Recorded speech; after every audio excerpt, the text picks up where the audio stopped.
변호사님, 네. 미성년자가 무면허 운전을 하는 경우가 종종 있잖아요. 어떤 처벌을 받게 되나요? 무면허 운전 같은 경우에는 성인 같은 경우에는 잘 하진 않아요. 성인이 무면허 운전하는 경우는 어떤 경우일까요, 보통?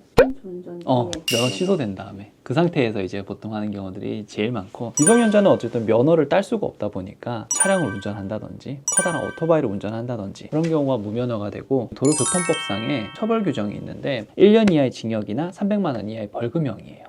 좀 센 거 같으세요? 저는 좀 낮은 것 같아요. 낮은 것 같아요? 네. 그러면 실제로는 얼마 정도가 될까요? 보통 법정형보다 낮게 나오잖아요. 훨씬 낫죠. 벌금형으로 많이 나오는 경우도 있고, 실제 뭐 징역형이 나오거나 이런 것들을 보면은 앞선 전과가 좀 많아요. 동종 전과나 유사 전과를 말씀드리는 거예요. 쉽게 말해서 무면허가 이번에 세 번째다. 아니면 앞에 뭐 음주운전이나 이런 것들로 해가지고 처벌받은 전력이 있다. 그럼 충분한 경고가 됐음에도 또 한 거다 보니까 이런 경우에는 진짜 실형까지 나올 수 있는 것들이죠. 그러면 미성년자의 처벌은 어떻게 되나요? 미성년자 같은 경우에는 나이가 완전 어리면은 경찰에서 바로 가정법원, 소년보호 사건으로 넘어가겠죠. 검찰에서도 바로 뭐 소년보호로 넘어가는 경우도 있을 거고, 어떤 경우에는 처음 사건이거나 이러면은 검사가 학생을 불러가지고 엄청 혼내요. 그거는 근데 반대로 좋은 시그널입니다. 그건 기소유예로 끝날 수 있다라는 시그널일 수 있죠. 그래서 미성년자 같은 경우에는 범행이 반복되지 않았다, 그런 경우라면은 소년보호나 기소유예로 끝날 수 있다. 이렇게 알고 계시면 될 것 같아요.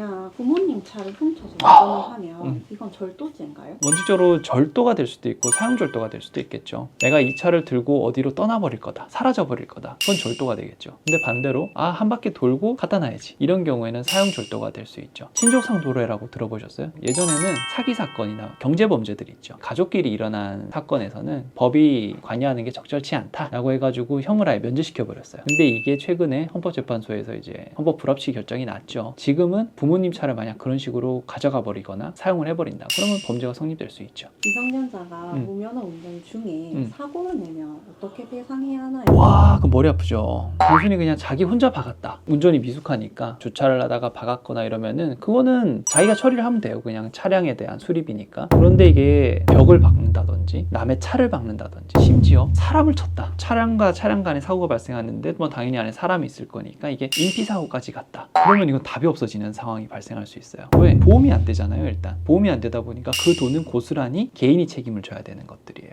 물피라고 하면은 기본적으로 뭐 몇백이 나올 수 있겠지만, 아까 말한 건물에 대한 그런 것들에 돼버리면은 이거 몇천 몇억이 될 수도 있는 것들이고요. 당연히 인피사고다, 인명사고가 발생을 했다, 그러면은 진짜 답이 없는 상황이 발생할 수 있습니다. 그러면 부모님은 아무 잘못이 없나요? 이제 미성년자는 결정을 하는 데 있어서나 이런 능력들이 다 미약하잖아요. 그렇기 때문에 이제 법적 대리인으로서, 친권자로서 관리를 해야 되죠. 이런 관리를 잘못했다라는 부분들에 있어서 부모도 책임을 지게 되는 거죠. 그럼 결국은 미성년자는 능력이 없잖아요. 견제할 능력이 어디 있습니까? 결국 부모님이 다 독박을 써야 되는 그런 상황이 발생할 수밖에 없죠.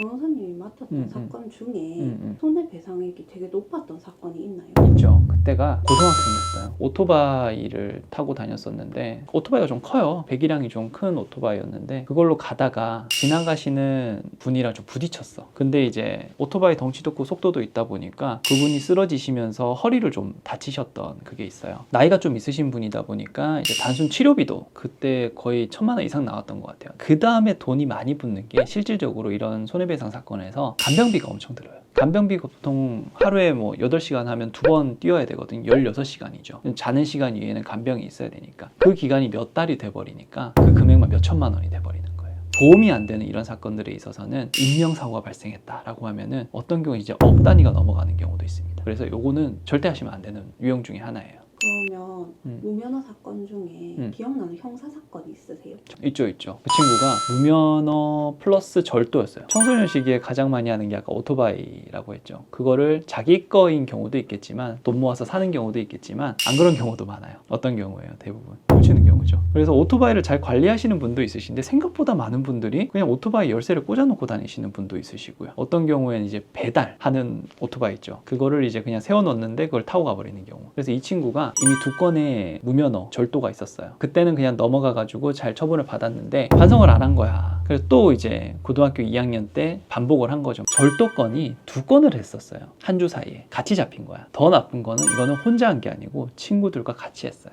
그러면은 일반 절도가 아니고 특수 절도가 되는 거예요. 특수절도에다가 무면허 운전까지. 다행히 사고는 안 났어요. 그러니까 이제 앞선 이력도 있죠. 그러니까 경찰에서부터 엄청 압박을 한 거예요. 너 어떻게 할 거냐, 이거 전과가 생길 거냐, 이런 식으로 해서 부모님이 다급하게 오셨었고, 합의 단계부터 다 진행을 해가지고 그 친구 아마 교육도 다 받고 이수해가지고 반성문 몇십 장 내고 해서 최종적으로 가정법원, 그러니까 소년보호 사건으로 갔었죠. 가서 4호 단기 보호관찰이 나온 그런 사건이 제 머릿속에 지금 문득 뜨네요. 그래서 오늘은 청소년 시기에 많이 발생할 수 있는 무면허 운전에 대해서 좀 말씀을 드렸어요. 단순 무면허인 경우만이 있는 것들이 아니고 대부분 이제 특수절도 이런 것과 연관이 되어 있고요. 더구나 이제 운전이 좀 미숙하고 좀 과격하게 하다 보니까 때로는 물피사고, 인피사고까지 연계돼서 오는 경우들도 상당히 많거든요. 처음에 할 때는 나는 그런 일이 발생하지 않을 거다라는 생각들을 많이 하시는데 그렇지 않아요. 너무나 많은 학생들이 이런 건으로 인해서 지금 사고까지 발생을 하고, 그래서 적발돼서 경찰 조사, 민사, 너무 많은 지금 절차들을 진행을 하고 있거든요. 그래서 혹여나 사전에 이런 영상을 좀 보게 된다면은 한 번 더 고민을 하고 절대 이런 행동은 하지 않으시기를 강력하게 권해드립니다. 이상 이원우 변호사였습니다.